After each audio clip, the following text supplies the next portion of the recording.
থেকে জীবনের শেষ পর্যন্ত হলো একটা যাত্রা। আর এই যে যাত্রা, সেই যাত্রাপথের মাঝেও আমরা অনেক নতুন যাত্রা নির্ধারিত করি, অন্য অনেক লক্ষ্য লাভ করি। এবার প্রশ্ন হলো যে লক্ষ্য বেশি গুরুত্বপূর্ণ নাকি যাত্রা?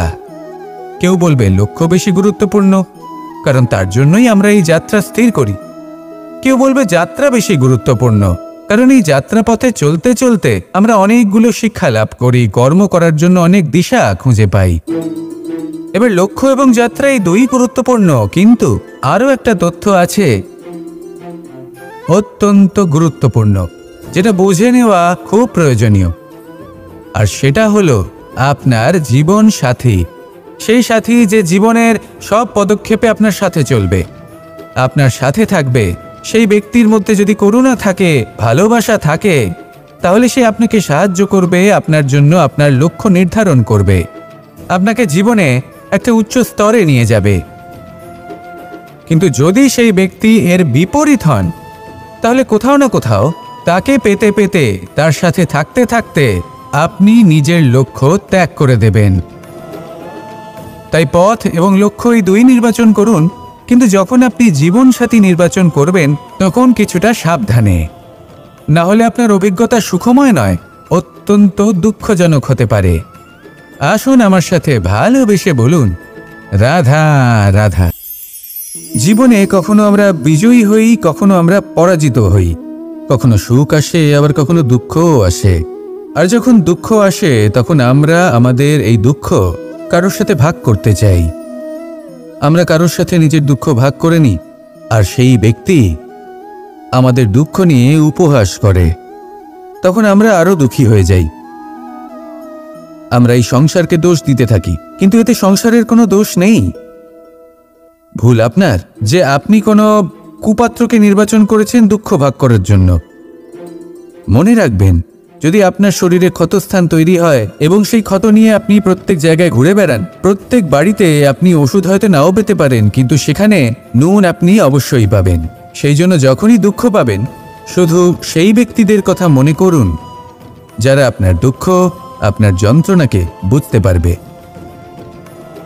যারা আপনার সহায় হওয়ার জন্য প্রস্তুত, আপনাকে সাহায্য করার জন্য প্রস্তুত, আপনার অন্তরকে প্রেরিত করতে প্রস্তুত।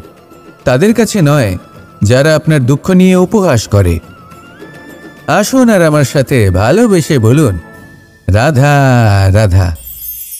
প্রত্যেক মানুষ সাফল্যের শিখরে পৌঁছতে চান, প্রত্যেকেই তার জন্য চেষ্টা করেন, প্রত্যেকেই এটা চান যে নিজের নিজের ক্ষেত্রে আমি সর্বোচ্চ শিখরে পৌঁছব। এবার সবসময় আমাদের প্রতিভা পূর্ণরূপে আমাদের সহায়ক হতে পারে না। কখনো কখনো আমরা সেই কাজ একা করতে পারি না, কখনো কখনো আমাদের সাহায্যের প্রয়োজন পড়ে। আর ঠিক এমন সময় বেশিরভাগ মানুষ ভুল করে ফেলেন। আর ভুল হলো এটাই যে কিছু ব্যক্তি এতটাই তাড়াতাড়ি সাফল্যের শিখরে পৌঁছতে চান যে কারোর হাত ধরে পরবর্তী সিঁড়িতে ওঠার বদলে তিনি কারোর পা ধরে ওপরে যাওয়াটাই শ্রেয় বলে মনে করেন। এবার সাফল্য দুজনেই লাভ করেন, কিন্তু কাহিনীর এখানে সূত্রপাত ঘটে। যে ব্যক্তি কারোর হাত ধরে ওপরে পৌঁছন, সে অন্যের জন্য নিজের হাতটা বাড়িয়ে দেন, তাকে সাহায্য করেন, তাকে প্রেরণা প্রদান করেন। নতুন সম্পর্ক তৈরি হয়, বন্ধুত্বের বৃদ্ধি ঘটে, এবং এই শ্রেষ্ঠ সম্পর্কগুলির সাথে উনি শ্রেষ্ঠ জীবন যাপন করেন। অন্যদিকে সেই ব্যক্তি যে কারোর পা ধরে সাফল্য অর্জন করেছিলেন, সেই ব্যক্তি শুধু একজন দাস হয়ে থেকে যান। শুধু তাকে দেওয়া সমস্ত আদেশ পালন করেন তিনি, তার নিজের কোনো ব্যক্তিত্ব গড়ে ওঠে না।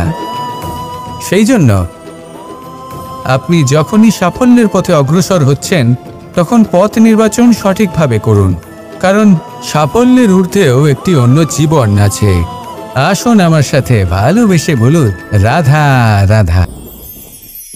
সকলের মন আনন্দে ভরিয়ে তোলে কোকিলের মধুর স্বর, কিন্তু এই মধুর স্বর আমরা বর্ষাকালে শুনতে পাই না কেন? তার কারণ কিন্তু এটা নয় যে বর্ষাকালে কোকিল অসুস্থ থাকে, তা নয়। কোকিল সিদ্ধান্ত নেয় নীরব থাকার, কিন্তু এই সিদ্ধান্ত কেন নেয়?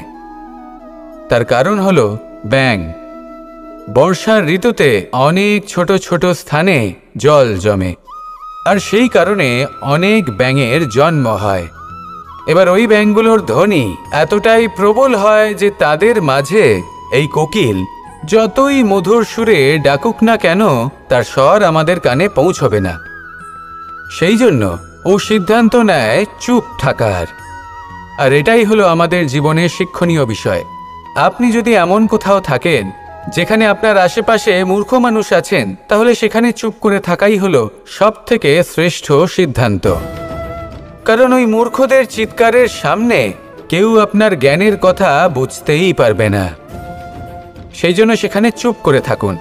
পরবর্তীতে গিয়ে যেমন এই ব্যাঙের ডাক এটা শান্ত হবে আর তারপর থেমে যাবে, ঠিক তেমন মূর্খদের সময় একটা নির্দিষ্ট কালের পর গত হয়। আর তারপরে আসে বিবেকবানদের সময়, আপনার সময়। শুধু ধৈর্য ধরুন। আসুন আর আমার সাথে ভালোবেসে বলুন, রাধা রাধা। মস্তিষ্কের মেধা প্রত্যেক মানুষের কাছেই আছে। এর বর্গীকরণ করা সম্ভব তিনটি স্তরে: নিম্ন, মধ্য এবং উচ্চ। এবার সেই ব্যক্তি যার মস্তিষ্ক মেধা নিম্ন স্তরের, তিনি কোন বিষয়ে কথা বলেন, কোন বিষয়ে আলোচনা করেন, কি কি সেই বিষয় যা নিয়ে এনারা ভাবেন? লেনদেন, লাভ ক্ষতি, সম্পর্ক ভাঙা গড়া, জীবনের এই ছোট ছোট বিষয়গুলি। এর ঊর্ধ্বে এনাদের কথা এবং ভাবনা যায়ই না। এবার যে ব্যক্তি এমন হন যার মস্তিষ্ক মেধা মধ্যস্তরের, সেই ব্যক্তি কি করেন, কোন বিষয়ে কথা বলেন? জীবনের ঘটনাগুলির বিষয়ে কথা বলেন। কি হয়েছিল, কিভাবে হয়েছিল, কিভাবে সেটা আরও বেশি শ্রেষ্ঠ করে তোলা সম্ভব। আর সেই ব্যক্তি যাদের মস্তিষ্ক মেধা উচ্চ স্তরে থাকে, তারা কি নিয়ে ভাবেন, তারা কি নিয়ে আলোচনা করতে থাকেন? তিনি ভাবেন যে কিভাবে নিজের চিন্তাভাবনা আরও বেশি শ্রেষ্ঠ করে তোলা সম্ভব। তিনি ভাবেন যে কিভাবে আমরা নিজেদের অপগুণগুলিকে দূর করে দিতে পারি, কারণ সেটা করতে পারলে জীবন আপনা থেকেই শ্রেষ্ঠ হয়ে উঠবে। মস্তিষ্ক মেধা আমাদের সবার কাছে আছে। এবার আমাদের এটা বেছে নিতে হবে যে কোন স্তরটা আমরা আপন করতে চাই। যদি আজকের এই মুহূর্তে আপনি নিম্ন স্তরেও থাকেন, তাহলে তা মেনে নিন, চিন্তার কোনো বিষয় নেই। এখনো চাইলে আপনি উচ্চ স্তরে পৌঁছতেই পারেন। সেটাই বেছে নিন, জীবন শ্রেষ্ঠ করে তুলুন আর আমার সাথে ভালোবেসে বলুন, রাধা রাধা। অত্যন্ত শ্রেষ্ঠ একটা কথা আছে, যদি একটা দরজা বন্ধ হয় তাহলে ঈশ্বর নিজে আমাদের জন্য আরেকটা দরজা খুলে দেন। কিন্তু কিছু মানুষ আছেন যারা এটা ভাবেন যে আমার সাথে তো এরকম হলোই না, আমাদের জন্য তো কোনো নতুন দরজা খুলল না, কোনো নতুন পথ আমরা খুঁজে পেলাম না। সেই বিষয়ে আমরা চিন্তা করি, দুঃখ পাই যে এরকম কেন হলো। কখনো কখনো নতুন দরজা উন্মুক্ত হয়, কিন্তু পুরনো যে বন্ধ দরজা আছে তার সামনেই আমরা দুঃখী হয়ে বসে থাকি।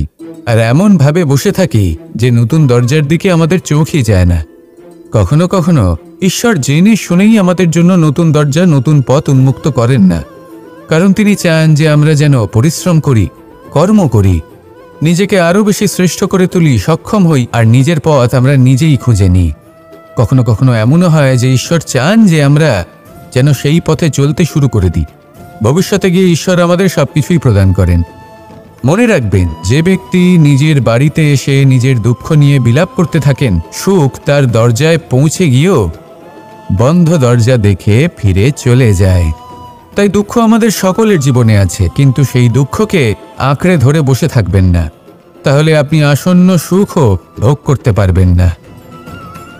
আসুন আমার সাথে ভালোবেসে বলুন, রাধা রাধা।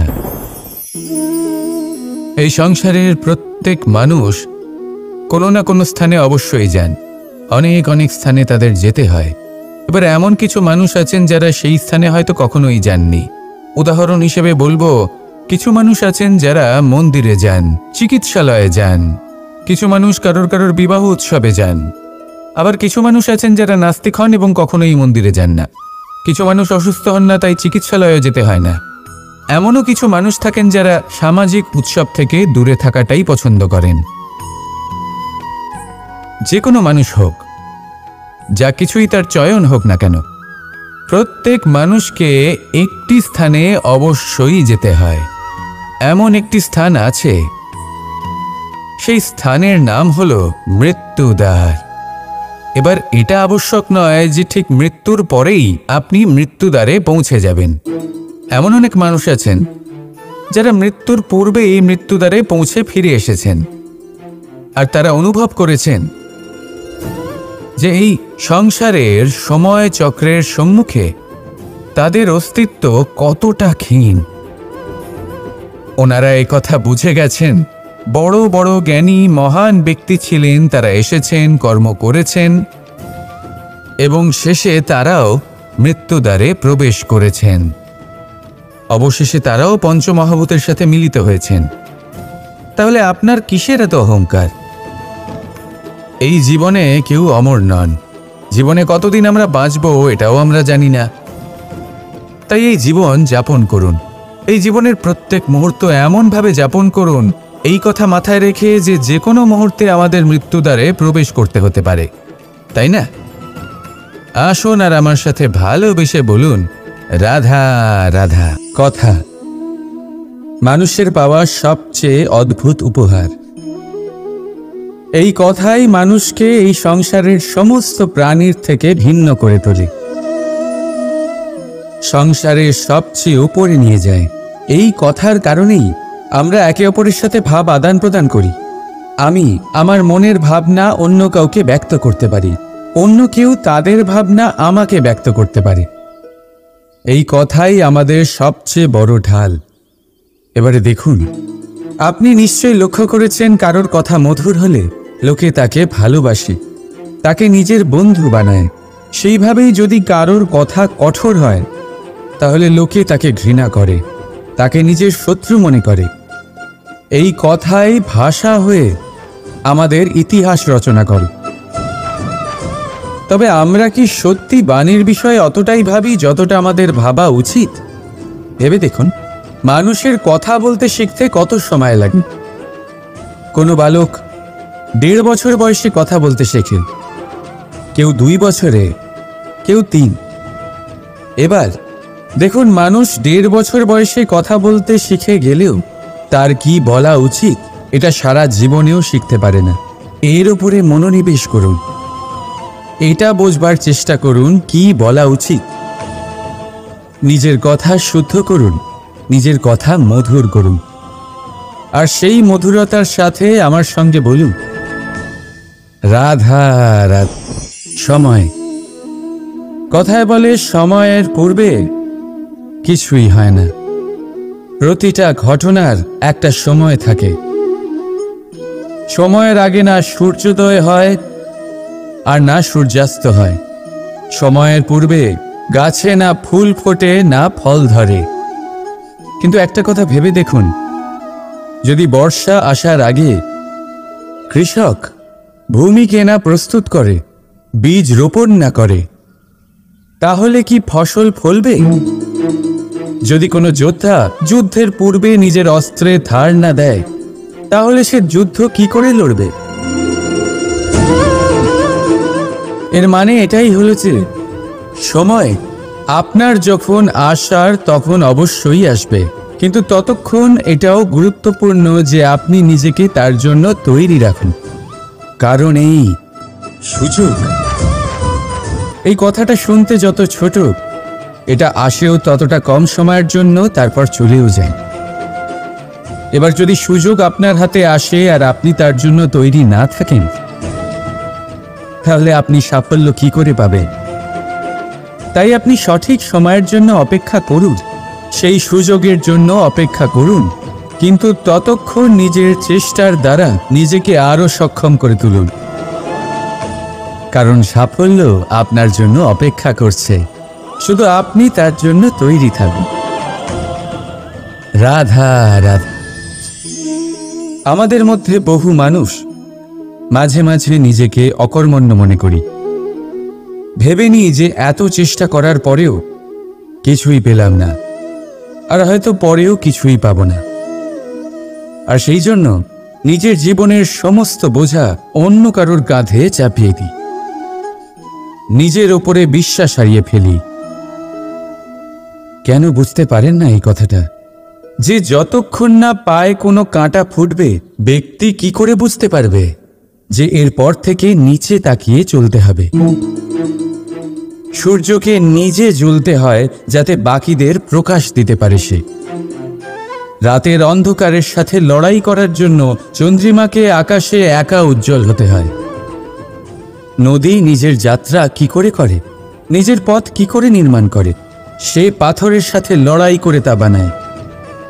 যদি স্বয়ং আপনি নিজের সাহায্য করতে অক্ষম হন, তাহলে নিশ্চিতভাবে আপনার এই জীবন ব্যর্থ হয়ে যাবে।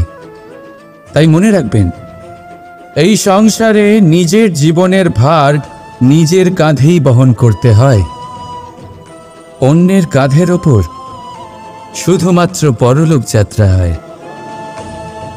সেই জন্য এই সংসারে জীবিত সেই যে আত্মনির্ভর।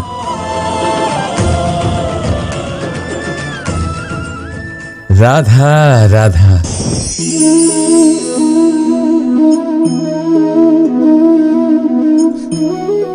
এই জল দেখতে পাচ্ছেন আপনি?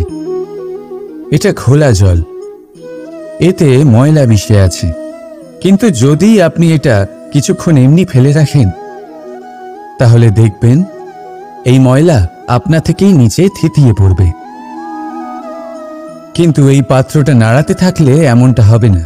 শান্ত ছেড়ে দেবেন, তবেই এই ময়লা নিজেই নিচে চলে যাবে।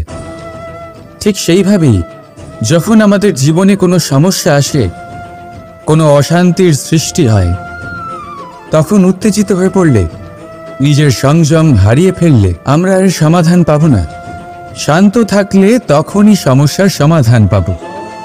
তাই মনে রাখবেন, ধৈর্য আর সংযম দ্বারা শান্ত মনে বিচার করলে যত বড়ই সমস্যা হোক না কেন, তার সমাধান আপনি অবশ্যই পাবেন।